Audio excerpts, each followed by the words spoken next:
So following the instructions in this topic thread about where to run the wires, what you see I'm doing here is just threading about 2 inches of the wire for the GPS receiver into 1/4 inch vinyl tubing, which I've threaded through into the fuse panel here from the speedometer cavity, which I've removed, which you'll see in a second. That was really easy to remove. Took all of 10 minutes.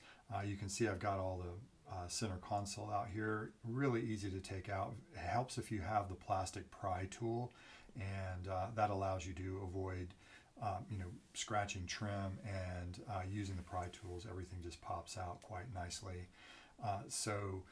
Here's the speedometer cavity again. Pull all of this out, and here's I'm pulling the vinyl tubing through with the wire. So essentially what I do is repeat the process with the microphone as well.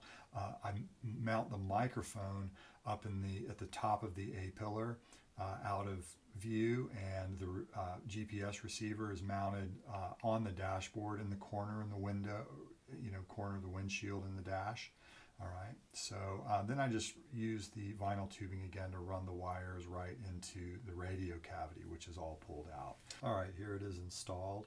And so just a quick tip, once you have that whole unit, the stereo installed, see the top there where I just pointed, that the top edge is going to go in first, and there's a little lip there, and just it'll take some force. It took me about 30 minutes to kind of like put enough force on it and move all the wires to get everything to set in there clearly.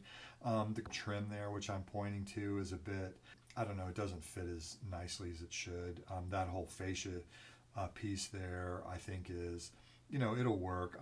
This particular stereo has the CD and the DVD, so when that tilts down, it kind of rubs against that trim piece that I'm actually pushing in there, and so it took a little bit of modification, and it's going to take a little bit more just to get everything to sit flush when that screen pivots, so that it doesn't bind up the side, right? And so yeah, it's not as nice as it could be in terms of the fit.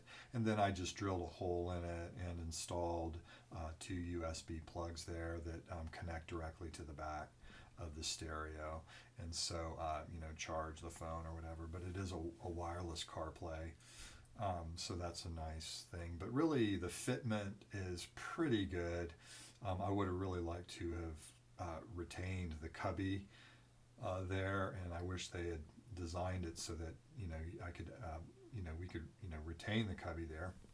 If you look at some of my prior posts, I was trying to figure out whether or not the stereo could be modified, or I could use the older fascia to mount the stereo in the center. But yeah, once I got it out, I realized that that's just would be an extreme amount of effort to be able to make those modifications. But overall, I think it's going to work well once I get that last little trim piece that surrounds the stereo there. The other thing that I did too that you'll see is I actually vinyl wrapped the wood trim that comes with our XCs, and see, it's all black there, and it looks a bit dirty, but it's actually quite a bit glossy. And so yeah, I was just kind of getting a little bit tired having a 2005 and 07, and now this is an 06 with the sort of wood trim, and I'm going to do that to all the wood trim, and just vinyl wrap it in gloss black, which is the color of the car, so it's just a little bit different. I think it's quite nice. I have since actually installed the speakers and had a chance to mess with the functionality of the stereo, and it's so good. I installed Hertz speakers. I'll talk more about that in a second, and some Kenwoods in the rear with the tweeters and everything. What I like about it though is it's very functional and very easy to use once you get the hang of the interface. You can actually turn the screen completely off so it goes completely black at night. There are 2 brightness settings. You can configure it to dim down when you're on one setting of the headlights, and be at its brightest on another setting. So that's pretty straightforward actually. Okay, so now onto the front speakers. I used Hertz model 170.3. What you see is some foam wrapping that I used. You can see the wires in the background. I went ahead and wrapped all of the wires with foam just so there are no rattles or anything like that, and to kind of mimic what they do at the factory. So all those wires were wrapped. Incidentally, you'll notice all the solder joints as well. I wanted to wire the original clip to the tweeter and to the woofer to the crossover. The crossover fits nicely in that space with 3M double stick tape, and so there are no issues with the door panel being reinstalled. So that's a good place for the crossover, which you just saw. But yeah, it takes a little bit of soldering and wiring to be able to use those original harnesses and the original clips, which is the main idea. And you'll see in a second what this allows me to do is actually use the original factory tweeter housing that clips into the door panel. That was the point. And so that's a nice thing to be able to have, but does take a little extra time for the install. I use the foam actually around the circumference of the plastic housing. Note that I did not drill the rivets out as suggested. You don't need to. You can actually pry the factory speaker out, heat it with a heat gun to melt the glue a little. It's just glued in. Then it will twist or pry out pretty easily. I did put some more dense foam that came with the speaker installation kit around the circumference of the plastic housing, and then just set the speaker in and attached it to the original factory plastic housing. I was able to use this rubber baffle, this factory baffle, on the rear speakers, but it wouldn't fit in the front speakers. So what I did was just took some foam there and went around the circumference on the front. Here's the tweeter, and that's the original factory housing, and you can kind of see the tweeter fits in. You can pry. There's another little part that you pry out, which I've got right there, and actually when you pull that out, it will provide enough space for the upgraded tweeter. And then I had to wire it in. You can see, make sure you get positive to positive, you get the polarity right. And so that's what the Hertz tweeter looks like in the factory cradle. Also what I did was I actually wrapped, there's that foam that I've been using with the install kit, and I actually wrapped the circumference of the tweeter with that foam so that it fits in that cradle quite snugly.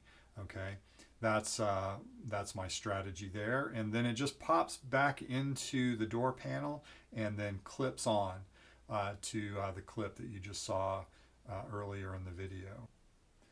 All right, here's what the rear speaker looks like installed. I kept the factory rubber baffle in place, and I didn't need to drill out the rivets from the original factory speaker mount. Instead, I wired everything so I could use the factory clip, which you can see is already plugged in.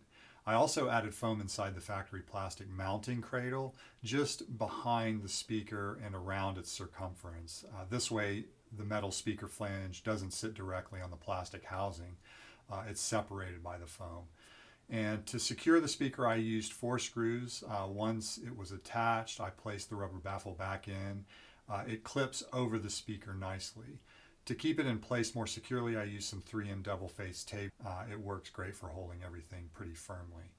Okay, now for the very rear tweeter. That is the plastic cradle that just pops out of the rear pillar, and that tweeter just twists out, or you get a little pick and unclip it, and that's the Kenwood tweeter that will fit perfectly back in that plastic cradle. And there it is sitting in there. And then there's a post on it and a strap that you can just strap it in and bend those little metal wings down so that it'll fit back into the pillar. And that's my terrible soldering job to retain the clip. So a little bit of a wiring challenge in wiring in the crossover that came with the tweeters there, and not a big issue, but took a little bit of time, so just had to splice it in, and so I could retain the clip there in case I want to remove the tweeter later. And so that's pretty much the process. Don't melt the plastic up like I did. I had some trouble with the soldering, but thanks for watching. Hope this helps.